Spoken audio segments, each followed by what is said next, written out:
Stalingrad, 1942. A city shattered by fire, a place where buildings stood like skeletons, where the sky was permanently black, and where every street belonged to death. In this hell, this maze of rubble and smoke, a new kind of soldier emerged, a man whose weapon was patience, whose battlefield was the silence, and whose legacy would echo long after the war ended. His name was Vasily Zaitsev, and in the ruins of Stalingrad, he became something more than a sniper. He became a ghost. Decades before Stalingrad burned, a young boy roamed the vast hills of the Ural Mountains. Vasily Zaitsev learned to shoot not from an instructor, but from the wilderness itself. He hunted wolves, hunted deer. He hunted silently. His grandfather once gave him a single bullet and said, "If you miss, you go hungry." Zaitsev never missed. The boy grew into a quiet, calm, steady clerk in the Soviet Navy. He was supposed to spend the war far from the front. But when Hitler launched Operation Barbarossa, Vasily volunteered for combat. He traded the sea. When Zaitsev arrived in September 1942, Stalingrad was already unrecognizable. The air stank of smoke, burnt metal, and corpses. German Stukas roared overhead, dropping bombs with mechanical precision. Soviet forces were exhausted, demoralized, bleeding by the hour. In the first days, Vasily watched Soviet soldiers die by the hundreds, sometimes before even reaching the shore on the Volga River. But amid the chaos, Zaitsev noticed something. The Germans controlled the streets, but they did not control the shadows. And it was in those shadows where he belonged. Zaitsev began sniping on his own initiative, using a standard Mosinagin rifle, no optic, no special gear. He moved like a fox through the ruins, using broken windows and collapsed ceilings as hunting blinds. His kill count rose. 5, 10, 20. Shun. Whispers spread among Soviet troops. There's a hunter among us. He kills them before they even see him. A few days later, he was assigned to the 62nd Army under General Zhukov, man responsible for holding Stalingrad at all costs. Zhukov saw Zaitsev's potential immediately. He told him, "In this city, fear is our enemy. You will teach us to hunt the hunters." Zaitsev agreed, and the Red Army Sniper School was born right there in the Rubble improvised academy, where Vasily trained new snipers using 3 principles. Camouflage is life. Patience wins battles.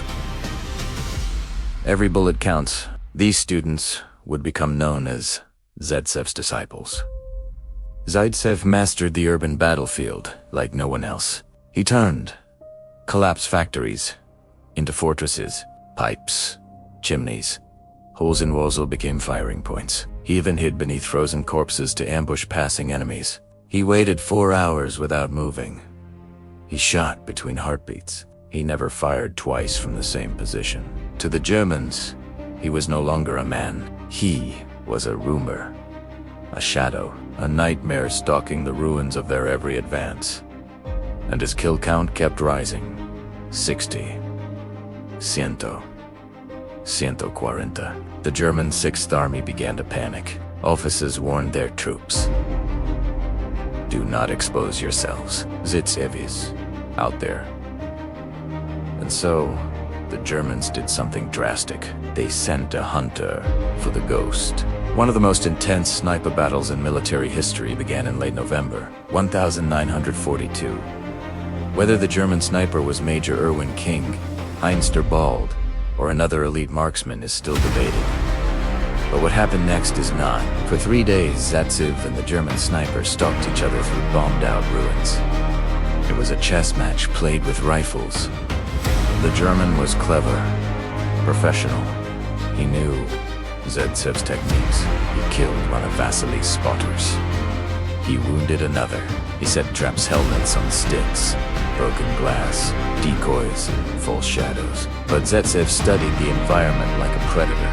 He noticed a metal sheet glinting in the sun, a tiny reflection, almost invisible. The German had made a mistake. Zaitsev aimed at the reflection's edge, not at the center, not at the obvious point of origin. He inhaled, held his breath, and fired. The German's scope shattered. Silence fell. The duel was over. The Ghost had won. By the end of the battle, Vasily Zaitsev had over 225 confirmed kills, possibly far more. But beyond the number, he became something far greater. A symbol that even in utter devastation, even when the enemy controlled the skies, the streets, the rooms, the Soviet spirit could strike back from the shadows. His story spread through newspapers, radio broadcasts, and eventually, decades later, cinema. Enemy at the Gates turned him into a global icon, but the truth was always more chilling, more precise, more human. Zaitsev survived the war, though a mortared explosion blinded him for days. Soviet doctors miraculously restored his vision. He returned to sniping almost immediately. After the war, he lived quietly, working in a factory. No theatrics, no ego, just a veteran trying to live with memories of a war fought from the shadows. In 1980, Iwo Hawaii. But in 2006, long after his death, his remains were reburied in Stalingrad, now Volgograd, with full military honors. On his tombstone is a simple phrase: to the hero of the Battle of Vasily Zaitsev was not the strongest, not the quickest, not the loudest, but he was the calm at the center of chaos, the stillness inside the storm. A man who used silence as a weapon and patience as a form of power. In the ruins of Stalingrad, he proved that victory can sometimes come from a single shot, fired by a single man, hidden in the shadows of a dying city. This is the story of Vasily Zaitsev, the hunter, the teacher, the ghost of Stalingrad. Thank you for watching. If you found this story inspiring, don't forget to like and subscribe for more content.